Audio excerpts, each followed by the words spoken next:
প্রায় 2 সপ্তাহের সফর শেষে যুক্তরাজ্য থেকে গুরুত্বপূর্ণ বার্তা নিয়ে দেশে ফিরেছেন বিএনপি মহাসচিব মির্জা ফখরুল ইসলাম আলমগীর। আজ সকালে তিনি দেশে ফিরেছেন। তার সফরকালে যুক্তরাজ্যে অবস্থানরত বিএনপির ভারপ্রাপ্ত চেয়ারম্যান তারেক রহমানের সঙ্গে 1-to-1 বৈঠক করার পাশাপাশি যুক্তরাজ্য বিএনপির আলোচনা সভা মিট দ্য প্রেস সহ বেশ কিছু অনুষ্ঠানে যোগ দেন তিনি।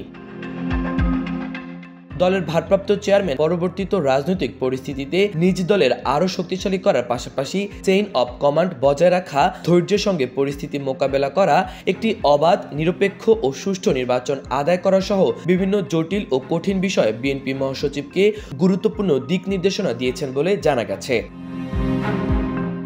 নির্বাচন সংস্কারের সময়সীমা এবং আরও কিছু গুরুত্বপূর্ণ বিষয়ে ডক্টর ইউনূসের অন্তর্বর্তী সরকার কিছু সিদ্ধান্ত নিতে চায়, আর এই সিদ্ধান্তগুলো চূড়ান্ত করার আগে তারা বিএনপির মতামত জানাটা দরকার মনে করছে।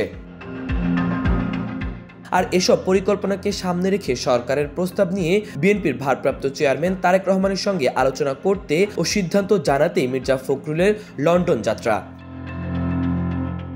গত 30 নভেম্বর লন্ডনের উদ্দেশ্যে সস্ত্রীক ঢাকা ছাড়েন মির্জা ফখরুল। সেখানে তিনি স্ত্রীর চিকিৎসার পাশাপাশি তারেক রহমানের সঙ্গে একাধিক ইস্যুতে বৈঠক করেছেন, সাংগঠনিক বিভিন্ন কর্মসূচিতে অংশ নিয়েছেন।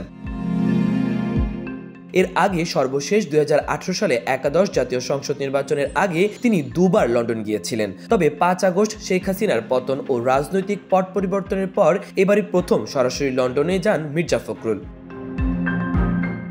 বিএনপির শীর্ষ 2 নেতার আগ্রহে দলীয় এবং রাজনৈতিক কাজে লন্ডন সফর করলেন তিনি। লন্ডনে পৌঁছালে যুক্তরাজ্য বিএনপির হাজারো নেতাকর্মী ও শুভাকাঙ্ক্ষীর ভালোবাসায় সিক্ত হন বিএনপি মহাসচিব। মির্জা ফখরুল লন্ডনে পৌঁছানোর পর 3 ডিসেম্বর যুক্তরাজ্য বিএনপি আয়োজিত রয়্যাল রিজেন্সিতে এক আলোচনা সভায় অংশ নেন। এরপর তিনি যুক্তরাজ্যের সাংবাদিকদের বিভিন্ন প্রশ্ন উত্তর অনুষ্ঠানেও বক্তব্য দেন। সর্বশেষ গত মঙ্গলবার যুক্তরাজ্য বিএনপি ও এর অঙ্গ সংগঠনের নেতাকর্মীদের সঙ্গে মতবিনিময় করেছেন মির্জা ফখরুল। লন্ডনে সারে এলাকার গিলফোর্ড হারবার হোটেলে এই মতবিনিময় সভা অনুষ্ঠিত হয়।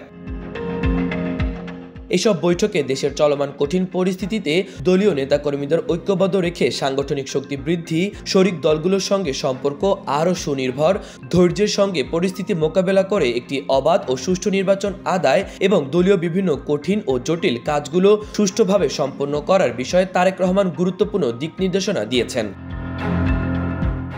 এর পাশাপাশি বিএনপি চেয়ারপারসন খালেদা জিয়ার বিদেশে চিকিৎসা ইস্যু, ভারপ্রাপ্ত চেয়ারম্যান তারেক রহমানের দেশে ফেরা, সব দলের মতামতের ভিত্তিতে প্রণীত রাষ্ট্র কাঠামো মেরামতের 31 দফা রূপরেখাকে অধিকতর প্রচারণা ও কার্যকর করা এবং চলমান পরিস্থিতিতে বিএনপিকে সাংগঠনিকভাবে আরও গতিশীল করার লক্ষ্য নির্ধারণ নিয়ে তারেক অধিকতর নির্দেশনা দিয়েছেন। মাহবুবুর রহমান ইমন, খবর সংযোগ।